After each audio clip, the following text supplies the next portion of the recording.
Hi, hello po sa inyong lahat. Welcome to Ima Tarot. This is card reading, monthly reading sa mga Cancer.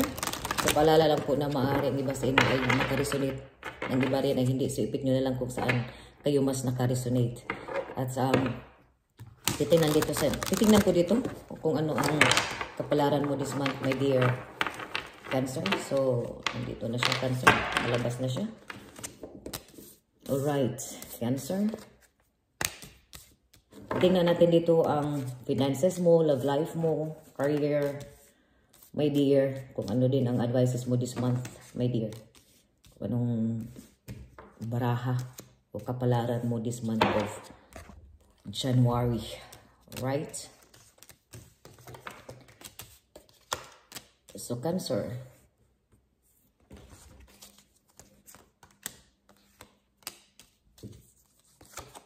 So, my dear Cancer, this month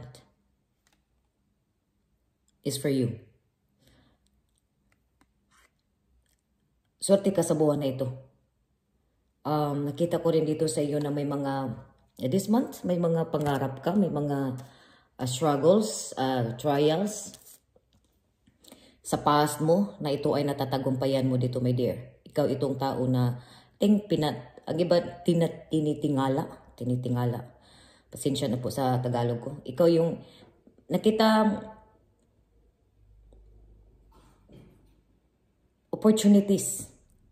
You are lucky. Kung baga swerte, kung baga nandito this month is really for you. Finances, there's a coming finances to you here. This month, sa mga nakaraan mo dito, something in the past, from first week to second week, kita ko ditong maganda ang takbo ng finances mo. Sa love life mo, mas maano din dito, may mga ano dito sa love life mo, may mga intimacy, kumbaga, may mga, kita ko this month, more on intimacy. Love life mo dito, maraming humahanga, maraming oportunidad. Open ka sa mga single dito, open ka sa mga, more open ka this month. At sa opportunities, may mga this month din, may mga oportunidad na paparating dito sa iyo. May mensahe, may pira din na paparating dito sa iyo. Sa love life mo, the end of this month, may magmensahe dito sa iyo. So there is an opportunity dito sa iyo na this month na grab this opportunity.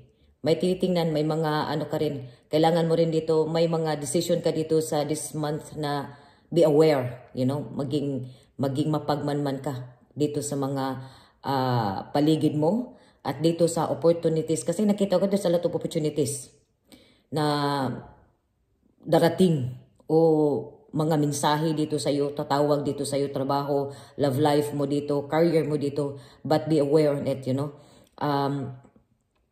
Sa love life mo dito, nakita ko rin itong more clarification. Sa love life mo dito, nakita mas more on, there is intimacy, pero nakita ko itong may board eh. So, dalawa ito. Bari itong isa nagbibigay, nagmensahe. Madali ka lang ditong maboboard. This month, madali kang maboard this month.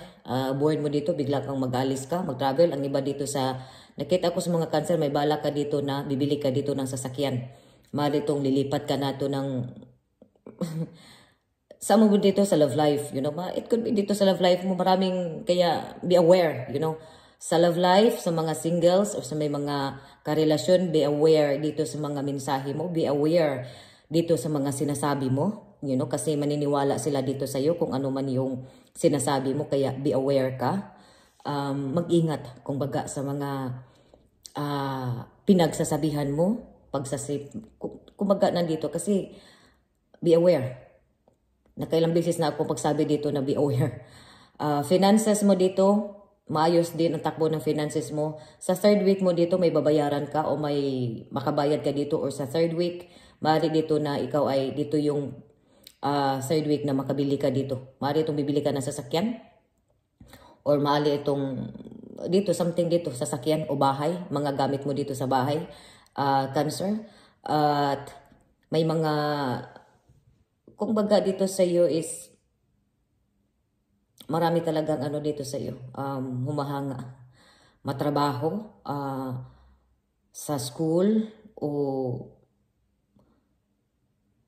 may mga lihim na pagtingin. Pero dito sa love life dito, nakita ko hindi na yan dito natitiis dito yung may magsasabi na talaga dito sa'yo sa kung ano man ang nararamdaman niya dito sa'yo. May mga prangka. Kumbaga, nakita ko dito may mga prangkahan na to dito. Dito sa month na to. May bigla itong magsasabi sa'yo kung ano yung nararamdaman niya sa'yo. Yung emotions niya sa'yo. Maaari itong babae, maaari ditong lalaki dito this month, my dear Cancer. So kaya be aware ka dito. Sa mga, be aware ka dito sa mga paligid mo dito. Dito sa love life mo dito, ang iba dito, advices dito, kung meron ka ng karelasyon, ano pa bang hinahanap mo dito, focus ka na lang dito sa self mo or dito sa family mo. At intimacy, there's really an intimacy dito. May matatakbuhan ka sa mga needs mo dito, my dear Cancer. So, be aware kung sino yung nilalapitan mo. Be aware kung sino yung pinagsasabihan ng mga feelings mo, kung sino yung nararamdaman mo. There's a lot of opportunities which come through this month. At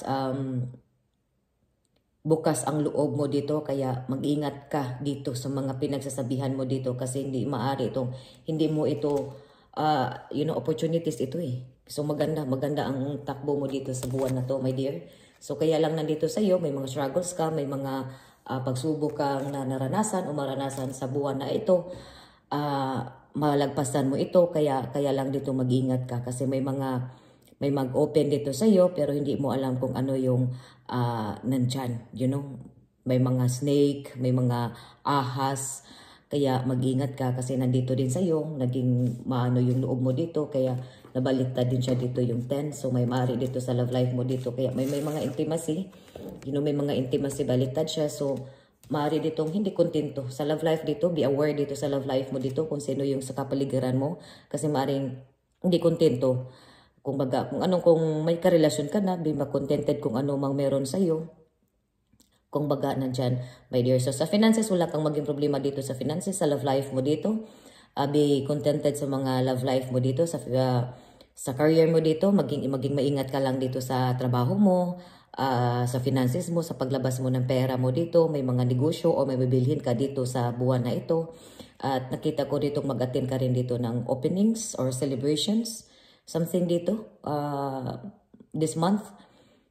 Gathering, may mga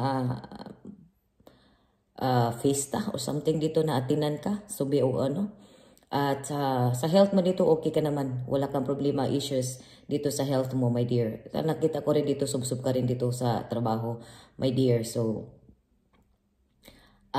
enjoy. Huwag masyadong sob-sob kung ano man yung ano mo dito, my dear. Pero nakita ko dito na wish come true ka this month.